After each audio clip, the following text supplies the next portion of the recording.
এটি শ্ৰুতিমধুৰ শিৰোনাম তোমাৰ কবিতা জ্বলি জ্বলি আনক পোহৰুৱা এডাল উদ্দীপ্ত শলিতা নিজম নিশা সমস্ত পৃথিৱী শুই থাকে তেতিয়া এজন প্ৰচাৰ বিমুখ ব্যক্তি ৰাজৰ উৰণি ঢাকি কাণতে উঠ গুজি কৈ দিয়া তুমি উঠা মোৰ প্ৰিয়তম ব্যক্তিজনৰ আছে অনন্য প্ৰতিভা সংগ্ৰামী জীৱনৰ মাজতো তেওঁ অব্যাহত ৰাখিছে গীত কবিতাৰ সৃষ্টি আয়ু মোৰ হাদৰী জননী আজি চাগৈ নাম তেওঁৰ পৰমেশ্বৰ নাথ বুকুখনো চাগে আজি বেছিকৈয়ে বিষাইছে দৰিদ্ৰতাই কোঙা কৰা এইগৰাকীয়েই হ'ল মৰিগাঁৱৰ পৰমেশ্বৰ নাথ হঠাৎ যে ক'ৰ পৰা বিভীষিকাবোৰ নামি আহিছে কবিতা আৰু গীত লিখি ভাল পায় তেওঁ নিজৰ প্ৰিয়জনক হেৰুৱাই বহু অন্তঃসত্ত্বা বাই ভনীৰ ৰঙীন সপোনবোৰ ধূসৰ হৈ পৰিছেও মই বহুত সৰুৰ পৰাই এটা লিখাৰ হেৰি কৰিছিলোঁ প্ৰেৰণা পাইছিলোঁ যদিও মই উপযুক্ত মঞ্চ পোৱা নাছিলোঁ দৈন্যতাই মোক বহুত বেৰি ধৰিছিলে সেইটো কাৰণে মই আচলতে তেনেকৈ পৰিৱেশ এটা মই নাপালোঁ তথাপিও খুব সম্ভৱ মই যেতিয়া এম ই স্কুলত পঢ়ি আছিলোঁ তেতিয়া মই নিজে পেৰডি বনাই মই স্কুলত গাইছিলোঁ অষ্টম সপ্তম শ্ৰেণীত এটা শনিবৰীয়া অনুষ্ঠান হয় গতিকে তেতিয়া মই নিজে পেৰডি লিখি মই গাইছিলোঁ তাৰপাছত মোৰ ঘৰৰ সন্মুখতে এটা ক্লাব ঘৰ আছিলে তাত আমাৰ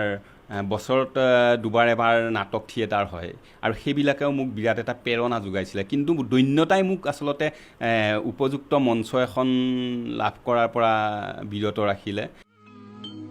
তেওঁৰ অন্তৰত স্বদেশ প্ৰেমৰ চেতনা জীৱন সংগ্ৰাম তথা জীৱিকা পেছাত তেওঁ এজন দৰ্জী মূৰত বতিয়া ভৰাই কাপোৰ চিলোৱা এটি চিলাই মেচিন তাৰেই তেওঁৰ জীৱন মহানগৰীৰ ভেটাপুৰা অঞ্চলত টেইলৰ দোকান দি পোহপাল দি আছে পৰিয়ালটো লিখি পেলালে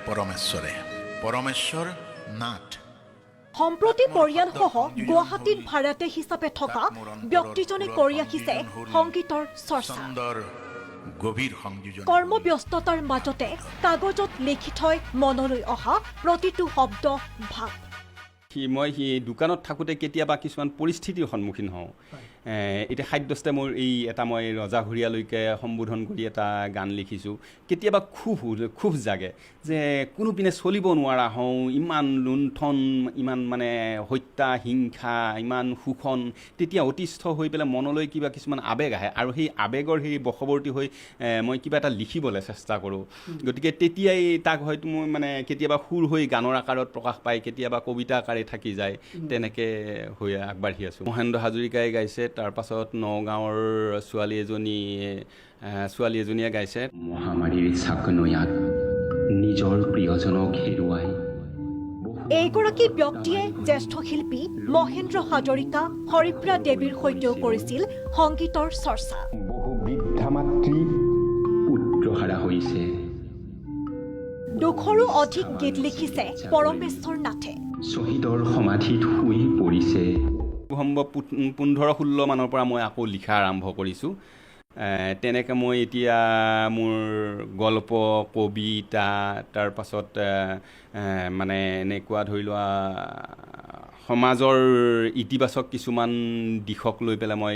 লিখিছোঁ শিশু গীত লিখিছোঁ প্ৰেৰণামূলক গীত লিখিছোঁ বঙালী গীতো মই লিখিছোঁ গতিকে তেনেকৈ এতিয়াৰ মঞ্চখন মই মানে কৰি লৈ গৈ আছোঁ তেওঁ অলেখ সপোন লৈ নীৰৱে কৰি গৈছে গীতৰ সাধনা তেওঁ লিখা প্ৰতিটো গীতেই বিপ্লৱী জাগ্ৰত জনতাক সজাগ কৰা আদি গীত লিখি ভাল পায় ব্যক্তিজনে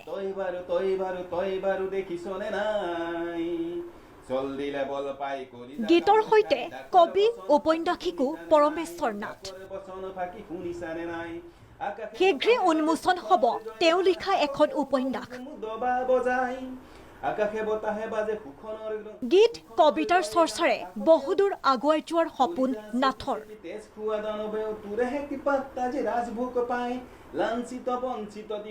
মৰিগাঁও অঞ্চলৰ এই ব্যক্তিজনক পৰিচয় কৰাবলৈ পাই আমি আনন্দিত।